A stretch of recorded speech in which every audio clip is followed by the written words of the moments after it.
Kita. Hello, Kamamilya, and welcome to my channel again. For today's vlog, mamuputag kape.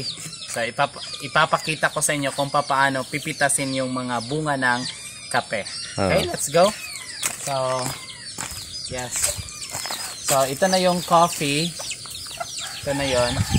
So, titingnan natin na dapat pulang-pula na or yung kulay yellow na, no? Yung pipitasin natin. Dahil kapag green pa yan, siguradong hindi pa yan pwede. Maaring ang kanyang liso or ang kanyang ang tawag ng liso, ang kanyang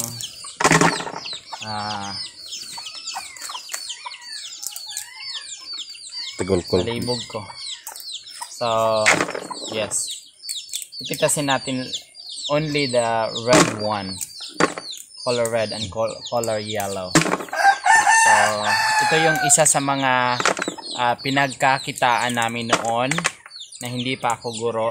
So, namimitas kami ng bunga ng kape tuwing Disyembre hanggang February.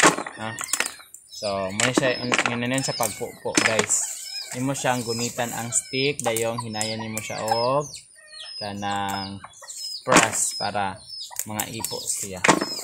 So dapat ang mga usik imong bantayan kay pwede imo po na siyang punpunon. Okay? So, yes. Paspasan nato og ipo. Okay?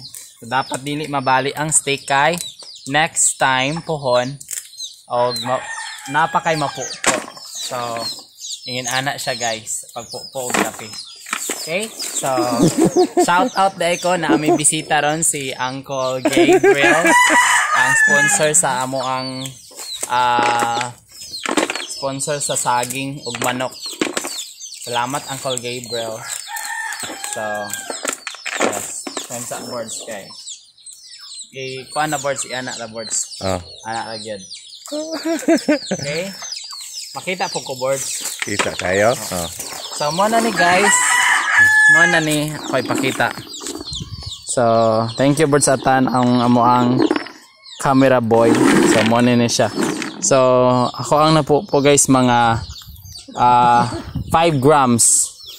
So, tagpila gani aron Uncle Gabriel, tagpila gani ang gantang sa kape.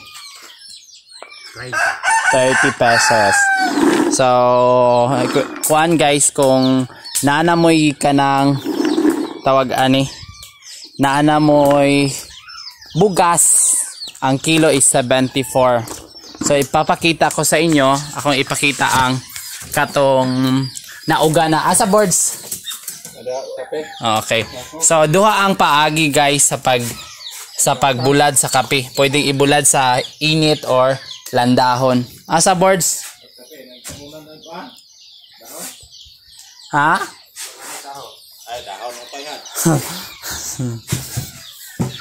So, muna ni siya. Okay. Muna ni kape nga dilanda. Atong tanawan, no? I-check na to. So, presenting coffee. Diba now? Oh, yes. Na siya nilanda, guys. So, unsa may pagkabalo na to nga uga na siya, pwede na siyang ipagaling kay kino siya, no? Makino na ang iyang liso. Okay? So, atong balikan og kuan baat kay sabantang Boss Lando, the owner of the coffee, my father. Yeah, ang hirap ning walay cameraman.